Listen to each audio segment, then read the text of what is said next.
ನಮಸ್ತೆ, ನನ್ನ ಹೆಸರು ದೇವರಾಜ್ ಅಂತ. ಇಲ್ಲಿ ಒಬ್ಬ ಕಾರ್ಯಕರ್ತನಾಗಿ ಬಂದಿಲ್ಲ, ಒಬ್ಬ ತಂದೆಯಾಗಿ ಬಂದಿದ್ದೀನಿ. ಇವು ಮಕ್ಕಳು ಸಾಯ್ತಾ ಇರೋದು ನೋಡಿದ್ರೆ ನಮಗೆ ತುಂಬ ನೋವಾಗ್ತಾ ಇದೆ.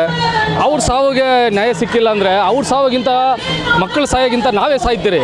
ಯಾಕಂದರೆ ಅಷ್ಟು ಕಷ್ಟ ಬಿದ್ದು ಮಕ್ಕಳನ್ನ ಓದಿಸಿ 10 ರೂಪಾಯಿ ಉಳಿಸಿ ಮಕ್ಕಳನ್ನೆಲ್ಲ ಅಷ್ಟು ಕಷ್ಟ ಬಿದ್ದು ಓದಿಸಿದ್ದೀರಿ ನಾವು.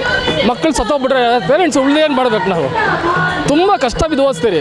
ನಮ್ಮ ಮಕ್ಕಳಿಗೆ ದಯವಿಟ್ಟು ನ್ಯಾಯ ಓದಿಸ್ಕೊಡಿ. ಈ ಥರ ಮುಂದೆ ಯಾವತ್ತೂ ಆಗಬಾರ್ದು. ಮಕ್ಕಳು ಯಾರೇ ಮಕ್ಕಳಾದರೂ ಮಕ್ಕಳು ಸಾಯೋಕ್ಕಿಂತ ಮುಂಚೆ ತಂದೆ ತಾಯಿಗಳು ಸಾಯಬೇಕು. ಯಾಕಂದರೆ ನಾವು 60 ವರ್ಷ 40 ವರ್ಷ ಕಷ್ಟ ಬಿದ್ದು ಈ ಇಂಡಿಯಾದಲ್ಲಿ ಬದುಕಬೇಕಾದ್ರೆ ನಿಯತ್ತಾಗಿ ಬದುಕಿದ್ದೀರಿ ನಾವು ಬಡ ಜನಗಳು. ಆ ಮಕ್ಕಳನ್ನ ಒಬ್ಬರು ಇಂಜಿನಿಯರ್ ಮಾಡಬೇಕಾದ್ರೆ ಆ ತಂದೆ ಗೊತ್ತಿರುತ್ತೆ ಕಷ್ಟ ಏನಂತ. ಹಬ್ಬದಲ್ಲಿ ಬಟ್ಟೆ ಕೊಡಿಸ್ಬೇಕಾದ್ರೆ, ಊಟ ಕೊಡಬೇಕಾದ್ರೆ ಎಷ್ಟು ಕಷ್ಟ ಬಿದ್ದು ನಾವು ಮಕ್ಕಳನ್ನ ಫೀಸ್ ಕಟ್ಟಿ ಇಡ್ತೀರಿ ಅಂತ ತಂದೆ ಗೊತ್ತಿರುತ್ತೆ.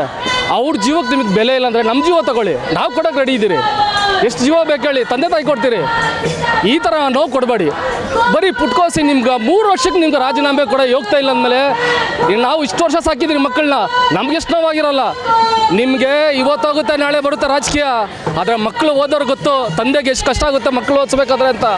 ನಿಮ್ಮ ಮಕ್ಕಳು ಫಾರಿನಲ್ಲಿ ಓದ್ಬೋದು, AC ಕಾರಲ್ಲಿ ಓದ್ಬೋದು, ಆದರೆ ನಮ್ಮ ಮಕ್ಕಳನ್ನ ಓದಿಸ್ಬೇಕಾದ್ರೆ ಬರೀ ಕಾಲಲ್ಲಿ ಬಿಸಿಲಲ್ಲಿ ಮಳೆಯಲ್ಲಿ ಬೆಂದು ನೊಂದು ಓದಿಸಿದ್ದೀರಿ ನಾವು. ನಮ್ಮ ಮಕ್ಕಳು ನಮ್ಮ ಮುಂದೆ ಸತ್ತೋಗ್ಬಿಟ್ರೆ ನಮ್ಗೆ ನೋವಾಗುತ್ತೆ ಗೊತ್ತನ್ರಿ. ನಿಮ್ಮ ಮಕ್ಕಳ ಥರ AC ರೂಮಲ್ಲಿ ಕೂತ್ಸಿ ನಾವು ಓದಿಲ್ಲ. ಅರ್ಥ ಆಯ್ತಾ? ನಾವೇನೋ ಮಾತಾಡಿದ್ರೆ ದಯವಿಟ್ಟು ಕ್ಷಮಿಸಿ. ಪೋಷಕರಿಗೆ ಎಷ್ಟು ಕಷ್ಟ ಆಗುತ್ತೆ ಮಕ್ಕಳನ್ನ, ಅದು ಮೆಡಿಕಲ್ ಅಂತ ಕಾಸ್ಟ್ಲಿ ಇದಕ್ಕೆ ಸಮಯ. ಅದು ಮೆಡಿಕಲ್ ಅಂತ ತಕ್ಷಣ ಮೈ ನಡುಗುತ್ತೆ ನಮಗೆ. ಯಾಕಂದರೆ ಮೆಡಿಕಲ್ ಸೀಟ್ ಮಾಡೋದು 1.5 ಕೋಟಿ. ನಮ್ಮ ಮನೆ ಮಟ್ಟ ನಮ್ಮ ಜೀವ ಬಿಟ್ಟರು ನಮ್ಮ ಹತ್ರ 1.5 ಕೋಟಿ ಇಲ್ಲ.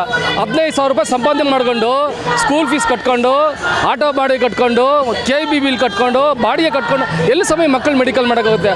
ಸೀಟಲ್ಲಾದರೂ ಏನೋ ಮಕ್ಕಳಿಗೆ 60-70 ಸಾವಿರ ಕಟ್ಟಬೇಕು ಸೀಟಿಗೆ. ನಾವೆಲ್ಲಿಂದ ತರಬೇಕು? ಆ ನೋವು ಅನುಭವಿಸೋದು ನನಗೆ ಗೊತ್ತು. ಅವನ ಹತ್ರ ಸಾಲ ಇಸ್ಕೊಂಬಾರ್ದು, 5 ರೂಪಾಯಿ ಇವನ ಹತ್ರ ಸಾಲ ಇಸ್ಕೊಂಬಾರ್ದು. ನಾನು ಬಿದ್ದಲ್ಲಿ ಆ ಕಾಲದಲ್ಲಿ ಕಷ್ಟ. ಈ ಮಕ್ಕಳು ಇವಾಗ ಕಷ್ಟ ಬೀಳೋದು ಬೇಡ. ಮುಂದಕ್ಕೆ ಅವರನ್ನು ಚೆನ್ನಾಗಿ ಓದಿ ಒಳ್ಳೆ ಹುದ್ದೆಯಲ್ಲಿರಲಿ, ಅವ್ರು ನೆಮ್ಮದಿಯಾಗಿರಲಿ ಅಂತ ನಾವು ಬಿಸಿಲಲ್ಲಿ ನಿಂತು ಮಳೆಯಲ್ಲಿ ಒಣಗಿ ಬೆರಿ ಕಾಲಲ್ಲಿ ಓಡಾಡಿದ್ರಿ. ಎಷ್ಟೋ ಸರಿ ಬಟ್ಟೆ ಇಲ್ಲದೆ ಓಡಾಡಿದ್ರಿ ನಾವು. ಆದರೆ ನೀವು ನಿಮ್ಮ ದುರಾಸೆಗೋಸ್ಕರಾಗಿ ಮಕ್ಕಳನ್ನ ಹಾಕಿ ಬಲಿ ತಗೊತೀರಾ? ಅವೆಲ್ಲ ಬೇಡ ರೀ. ರಾಜೀನಾಮೆ ಕೊಡ್ರಿ. ಇನ್ನು 3 ವರ್ಷ ಆದ್ಮೇಲೆ ತಿರ್ಗಾ ನೀವೇ ಬರ್ತೀರಾ ಸರ್ಕಾರಕ್ಕೆ. ಯಾಕೆ ಅಷ್ಟು ಆಸೆನೇ ನಿಮಗೆ ರಾಜಕೀಯನ? ಮಕ್ಕಳ ಮೇಲೆ ಯಾಕೆ ರಾಜಕೀಯ ತೋರಿಸ್ತೀರ? ಹೇಳೋಕ್ಕೆ ಬೇಜಾರಾಗೋ ಸರ್ ನಮಗೆಲ್ಲ. ಇವೆಲ್ಲ ನೊಂದ್ಕೊಂಡಿರೋಕ್ಕೆ ನೋವಿರುತ್ತೆ ಸರ್. ಕಣ್ಣ ನೀರು ಬರುತ್ತೆ ನಮಗೆ. ಆ ಏಟು ಹೊಡಿಬೇಕಾದ್ರೆ ನನ್ನ ಮಕ್ಕಳು ನಿಮ್ಮ ಮಕ್ಕಳು ತಂದು ರೋಡಾಗಿ ನಿಲ್ಲಿಸಿ ನೋಡಿ. ಮುಂದೆ ಫಾರಿನಾಗ ಹೋಸ್ಬಿಟ್ಟು AC ಕಾರಾಗ ಓಡಾಡೋದಲ್ಲ. ಯಾವತ್ತನ್ನು ಬಿಸಿಲಲ್ಲಿ ನಿಂತ್ಕೊಂಡಿದ್ದೀರಾ? ಮಳೇಲಿ ನಿಂತಿದ್ದೀರಾ? ಡೆಡ್ ಸೆಕ್ಯೂರಿಟಿ ಓಡಾಡ್ತೀರಲ್ಲ, ಬರ್ರಿ ಕಾಂಬನ್ ಜನಕ್ಕೆ ನಿಂತ್ಕೊಳ್ರಿ ಬಿಸಿಲಲ್ಲಿ. 1 ಅವರ್ ನೀವು ಬಿಸಿಲಲ್ಲಿ ನಿಂತ್ಕೊಳ್ರಿ. ನೀವು ಕಾಲು ಕೆಳಗೆ ನುಗ್ಬಿಡ್ತೀರಿ. ನಾವು ಬಾಡಿ ನಡುಗುತ್ತೆ ನಿಮಗೆ ಯಾವಾಗ ಫೇಸ್ ವಾಶ್ ಆಗಬೇಕು. ನಮ್ಗೆ ಶೇವಿಂಗ್ ಮಾಡ್ಕೊಳಕ್ಕಿರಲ್ಲ ಒಂದೊಂದು ಟೈಮ್ ಬಡವ್ರಿಗೆ. ತಟ್ಟೆ ತೊಳೆ ಕಾಸಿರಲ್ಲ, ಭಿಕ್ಷೆ ಬಿಟ್ಟು ತಿಂತಾ ಇದ್ದೀರಿ. ಈಗ ರಕ್ತ ಆಗಿರೋದು ಏನು ಗೊತ್ತಾ? ರಕ್ತ ಅಲ್ಲ ಇದು, ನಮ್ಮ ಬೆವ್ರ ನೀರಲ್ಲ, ನಮ್ಮ ಸೆಕೆಂಡ್ ನೀರು ಬರ್ಸ್ಕೊಂಡಿಲ್ಲ ಅಂತ ರಕ್ತ ಹಂಚಿದ್ದೀರಿ. ಬೇಕಾದ್ರೆ ಹೇಳಿ, ನಾವೇ ಕತ್ಕೊಯ್ಕೊಂಡು ನಿಮ್ಗೆ ದಾನ ಮಾಡ್ತೀವಿ. ಮಕ್ಕಳ ಜೀವ ಮಾತ್ರ ತಗೊಂಬೇಡಿ. ತಗೊಂಡಾಗಿಂದ ಪೇರೆಂಟ್ಸ್ ಜೀವ ತಗೊಳ್ರಿ. ಅದ್ರ ಮೇಲೆ ನಮ್ಗೆ ಹೇಳಕ್ಕೆ ಬರಲ್ಲ. ಅನ್ಎಜುಕೇಟೆಡ್ ಅಂತೀರಾ, ನಿಯತ್ತ ಬದುಕಿದ್ದೀರಿ. ನೋವಿರುತ್ತೆ. ಯಾರು ಸರ್ ಕೇಳ್ತಾರೆ ಇಲ್ಲಿ? ಯಾರು ಕೇಳ್ತಾರೆ? ನನ್ನ ಮಗನಿಗೆ 3 ವರ್ಷ ಅಧಿಕಾರ ಬೇಕು. ಅವನಿಗೆ ಅಧಿಕಾರ ಮಾಡಬೇಕಾದ್ರೆ ಬಡವನು ಹೆಗಲು ಕೊಟ್ಟು ನೀನು ರಾಜಕೀಯಕ್ಕೆ ಬಂದಿದ್ದು. ನಾನು ಒಬ್ಬ ಇಂಡಿಪೆಂಡೆಂಟ್ ಕ್ಯಾಂಡಿಡೇಟ್ ಆಗಿದ್ದೀನಿ. ದುಡ್ಡಿಲ್ಲದ್ರೆ ಏನು ಹೊಡಿಯಲ್ಲ. ಹೇಳ್ತಾರಲ್ಲ ಫಂಡಿಂಗ್ ಅಂತ. ಎಲ್ಲ MLAಗಳು MP ನಿಂತ್ಕೊಬೇಕಾದ್ರೆ ರಾಜಕೀಯ ಫಂಡ್ ಬರುತ್ತಲ್ಲ, ಅವಾಗ ನಿಂತ್ಕೊಂಡು ಕೇಳ್ತೀರಾ. ಅದೇ ಬಡವನಿಗೆ ಅದನ್ನು ಫಂಡ್ ಬರುತ್ತನ್ರಿ. ಅವ್ನು ಬೆವ್ರ ನೀರೇ ಅವ್ನಿಗೆ ಫಂಡು. ಇವತ್ತಿಲ್ಲಿ ಬಂದಿದ್ದೀನಿ, 500 ರೂಪಾಯಿ ಕೂಲಿ ಹೋಗುತ್ತೆ ನಮಗೆ.